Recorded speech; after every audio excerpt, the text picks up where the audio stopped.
तो दोस्तों चलिए आज लेकर के आए हैं आपके लिए साइंस एनसीईआरटी एग्जाम्पलर का सेट नंबर 22। जी हाँ दोस्तों, जैसा कि आपको पता है कि एलपी और टेक्नीशियन ग्रेड 3 के लिए स्पेशल बैच चलती है।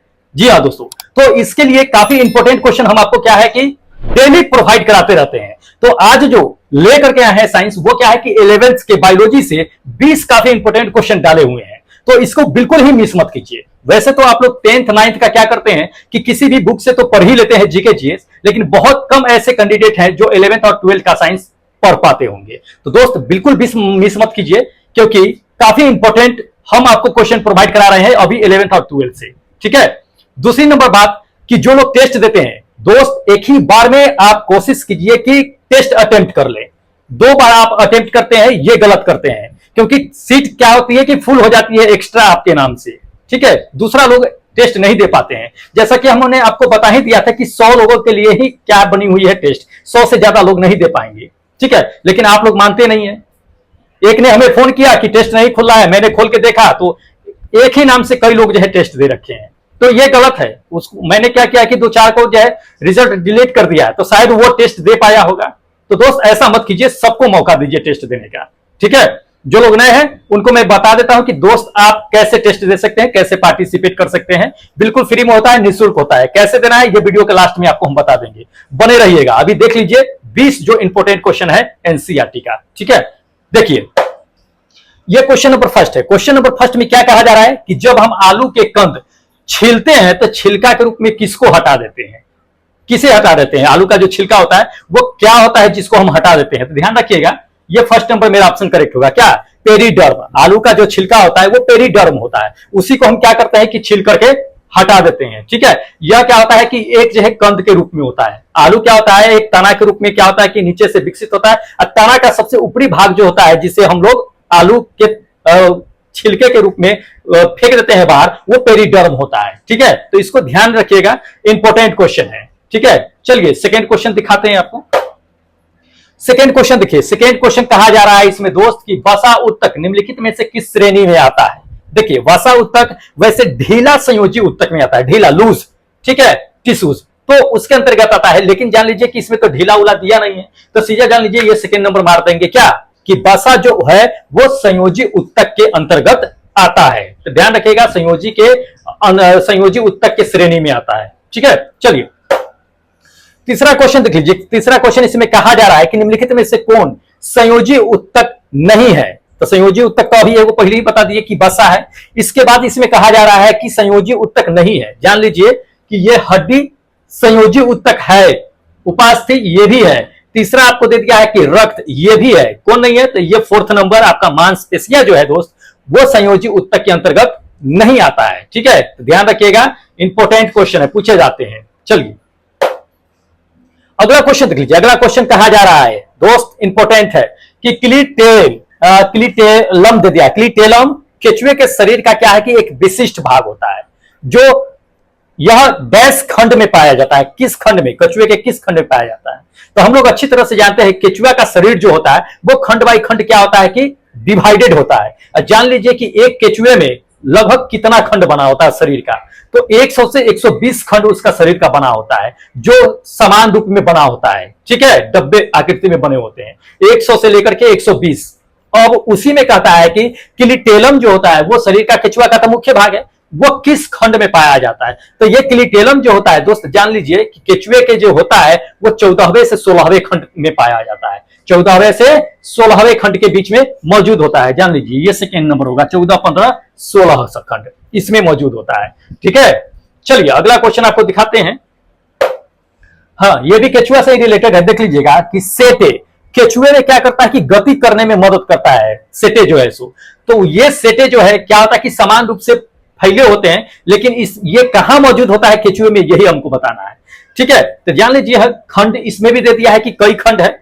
ठीक है, तो किस खंड में पाया जाता है? जान लीजिए सेटे जो केचुओं को चलने में मदद करता है, गति करने में मदद करता है, वो 20 से 22वें में पाया जाता है। 20, 21 और 22 उस खंड में क्या होता है कि सेटे पाया जाता है, जो केचुओं को चलने में क्या करती है, गति करने में क्या करती है कि मदद करती है। ठीक है, चलिए अगला क्वेश्चन देख लीजिए। अगला क्वेश्चन इसमें कहा जा रहा है कि वह चुनना है जो राइबोसोम के लिए सही नहीं है। यानी स्टेटमेंट यहां पे दिया हुआ है, लेकिन राइबोसोम के लिए क्या है कि स्टेटमेंट गलत होगा। तो देख लीजिए, आपको हम बता देते हैं जो राइबोसोम के लिए गलत स्टेटमेंट है वो बता देते हैं। ये फोर्थ नंबर देखिए, ये गलत स्टेटमेंट दिया हुआ है। क्या कह रहा है इसमें कि प्रोटीन संश्लेषण में कोई भूमिका नहीं होता है राइबोसोम का। ये गलत है, ये गलत है, बिल्कुल गलत है। राइबोसोम जान लीजिए कि राइबोसोम जो होता है वो कोशिका का प्रोटीन संश्लेषक होता है। यहां कह रहा है कि प्रोटीन संश्लेषण में इसका कोई भूमिका ही नहीं होता है। गलत है दोस्त, ये गलत है। प्रोटीन संश्लेषक ही होता है राइबोसोम किसी कोशिका का, और ये क्या होता है कि यूकैरियोटिक और प्रोकैरियोटिक दोनों में पाया जाता है। और राइबोसोम को एक दूसरे नाम से भी जानते हैं, जान लीजिए, कहीं हो सकता है कि पूछ दे आपको, तो प्लेड के नाम से जानता है। पैलेड कौन के नाम से क्या होता है कि हम लोग राइबोसोम को दूसरे नाम से जानते हैं। तो ध्यान रखिएगा, हो सकता है कि पूछ देगा कभी एग्जाम में, माइंड में रखना है ना हमें, ठीक है। जान लीजिए कि अगर ये सभी का पीडीएफ चाहिए तो टेलीग्राम से ज्वाइन हो जाइएगा। हम बताएंगे, वीडियो के लास्ट तक बने रहिएगा, कहां पे क्या है न है सब बताएंगे। कैसे पीडीएफ लेना है, फिजिक्स का, केमिस्ट्री का, बायोलॉजी का, एनसीईआरटी का जितना पढ़ा दिए सबका पीडीएफ अगर चाहिए तो कहां से मिलेगा पीडीएफ, टेस्ट कैसे दीजिएगा, सब बताएंगे। बने रहिएगा वीडियो के अंत तक के। चलिए अगला क्वेश्चन देख लीजिए। अगला क्वेश्चन इसमें क्या कहा जा रहा है कि निम्नलिखित कोशिकाओं को उनके आकार में क्या करना है कि आरोही क्रम में व्यवस्थित करना है। तो 4 को दे दिया है। कौन कौन दे दिया है, तो एगो तो पहला दे दिया है कि माइकोप्लाज्मा दे दिया है, दूसरा शुतुरमुर्ग के अंडा दे दिया है, तीसरा मानव का आरबीसी दे दिया है, चौथा बैक्टीरिया दे दिया है। और इस सबका अपना अपना क्या होता है कि कोशिका होता है। तो किसी का बड़ा कोशिका होता है, किसी का छोटा कोशिका होता है। तो उसी कोशिका के क्या है कि बढ़ते क्रम में क्या करना है कि अरेंज करना है, सजाना है, ठीक है। तो इसमें सबसे छोटा कोशिका किसका होता है जान लीजिए, तो ये माइकोप्लाज्मा का होता है। किसका होता है, माइकोप्लाज्मा का। सबसे बड़ा इसमें किसका होता है, तो शुतुरमुर्ग का होता है। तो दो तो पता चल गया हमको, माइकोप्लाज्मा और शुतुरमुर्ग। माइकोप्लाज्मा छोटा, शुतुरमुर्ग बड़ा। अब दो बच गया, कौन कौन बच गया, एक तो बैक्टीरिया बच गया, एक आपका मनुष्य का आरबीसी बच गया। तो तीसरे नंबर पर कौन आएगा, तीसरे नंबर पे जान लीजिए, दूसरे नंबर पे तीसरे नंबर पे बैक्टीरिया है, और तीसरे नंबर पे आपका जो है मानव का आरबीसी है, चौथे नंबर पे शुतुरमुर्ग हो गया, बढ़ते क्रम में है। तो ये चीज है माइकोप्लाज्मा, दूसरे नंबर पे बैक्टीरिया, तीसरे नंबर पे मानव का जो है आपका आरबीसी हो गया, चौथे नंबर पे शुतुरमुर्ग का अंडा। ये कोशिका क्या होता है कि बढ़ते क्रम में बड़ा होता है, ठीक है। ध्यान रखिएगा, इसमें देख लीजिए ये फर्स्ट नंबर मेरा ऑप्शन क्या होगा कि बिल्कुल करेक्ट होगा, ठीक है, बढ़ते क्रम के अकॉर्डिंग। चलिए अगला क्वेश्चन देख लीजिए। अगला क्वेश्चन इसमें कहा जा रहा है कि माइटोकॉन्ड्रिया को देखने के लिए इस्तेमाल किए जाने वाला कौन सा जो है दाग होता है, ठीक है।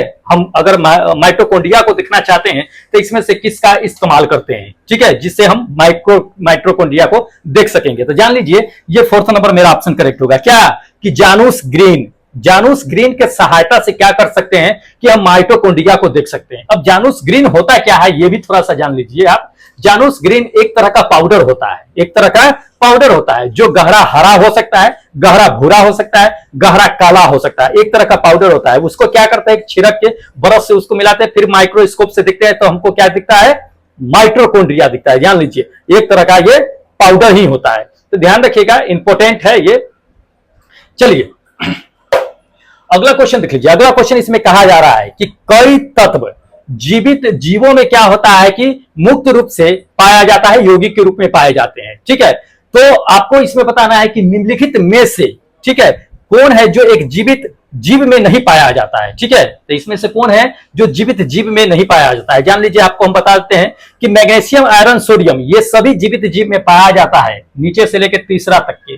और ये पहला नंबर जो है सिलिकॉन, ये नहीं पाया जाता है। जान लीजिए सिलिकॉन क्या होता है कि ये जीवित जीव में नहीं पाया जाता है। इंपॉर्टेंट है, पूछा जाता है ये, ठीक है। चलिए अगला क्वेश्चन देख लीजिए। अगला क्वेश्चन इसमें कहा जा रहा है कि ग्लाइकोजोन एक क्या है कि होमोपॉलीमर है। क्या है, होमोपॉलीमर है, जो किससे बनता है। तो जान लीजिए जिससे नाम है उसी से बनता है, नाम से ही पता चलता है ग्लाइकोजन। तो ग्लाइकोजन मतलब कि ग्लूकोज के इकाइयों से बनता है। किससे, ग्लूकोज के इकाई से बनता है। ध्यान रखिएगा, नाम से ही पता चलता है। ये फर्स्ट नंबर ही मेरा ऑप्शन क्या होगा कि बिल्कुल करेक्ट होगा, ठीक है। चलिए नेक्स्ट क्वेश्चन दिखाते हैं। अगला क्वेश्चन देख लीजिए। अगला क्वेश्चन दिया हुआ है कि जीवों में अर्धसूत्री विभाजन किस दौरान होता है। तो हम लोग अच्छी तरह से जानते हैं, अगर आप 9th का बायोलॉजी या 10th का पढ़े होइएगा तो आपको पता होगा कि अर्धसूत्री विभाजन किसके दौरान होता है। तो दोस्त अर्धसूत्री विभाजन जो होता है वो लैंगिक प्रजनन के दौरान ही होता है, लैंगिक प्रजनन के दौरान होता है। ध्यान रखिएगा, ये फर्स्ट नंबर मेरा ऑप्शन करेक्ट होगा। जिसमें क्या होता है कि माता पिता भाग लेते हैं, दो युवक भाग लेते हैं माता पिता, और दोनों क्या करते हैं कि अपने गुणसूत्र का साझा करते हैं, ठीक है। तो ध्यान रखिएगा, इंपॉर्टेंट है।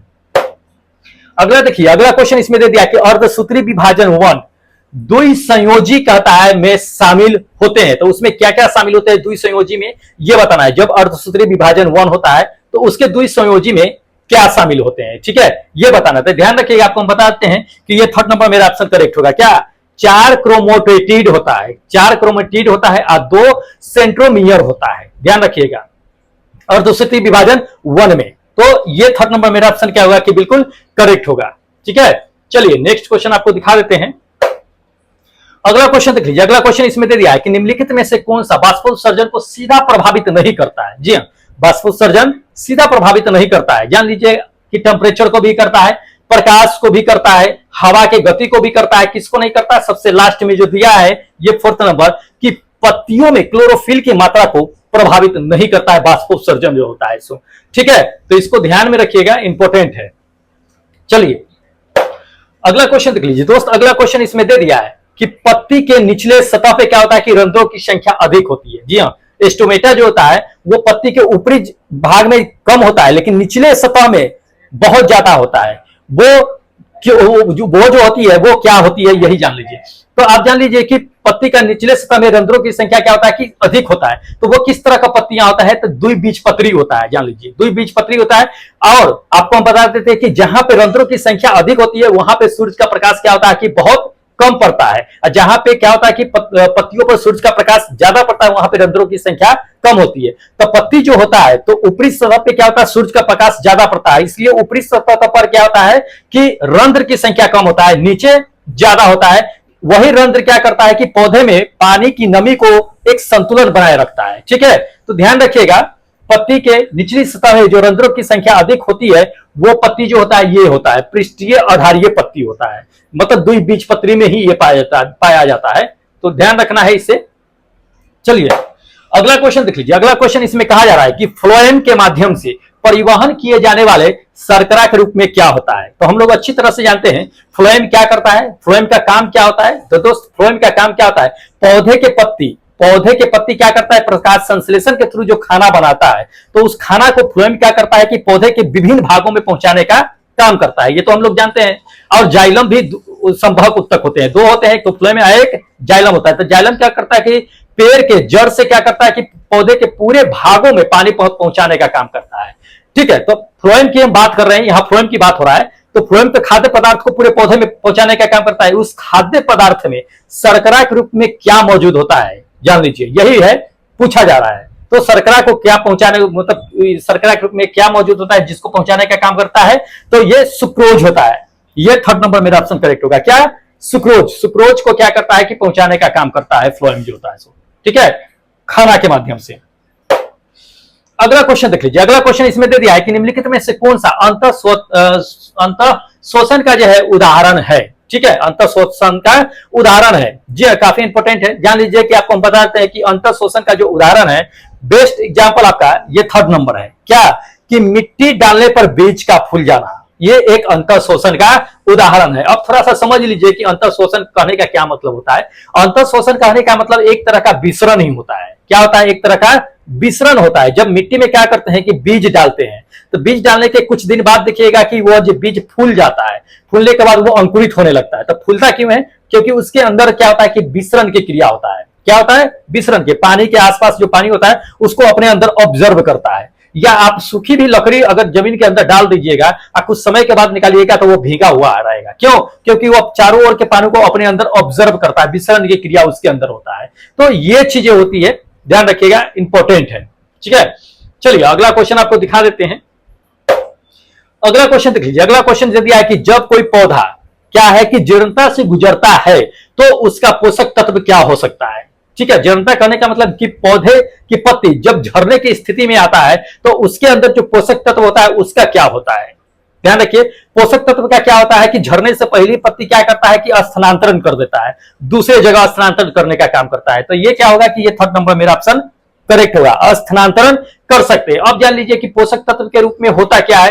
तो हम अच्छी तरह से जानते हैं कि पौधे के पोषक तत्व के रूप में जो होते हैं वो खनिज और कार्बोहाइड्रेट होता है, खनिज और कार्बोहाइड्रेट होता है। जब वो झरने की कंडीशन में आता है तो वो अपना पोषक तत्व जो खनिज और क्या होता है कि कार्बोहाइड्रेट होता है वो दूसरे में क्या होता है कि स्थानांतरण कर देता है, ठीक है।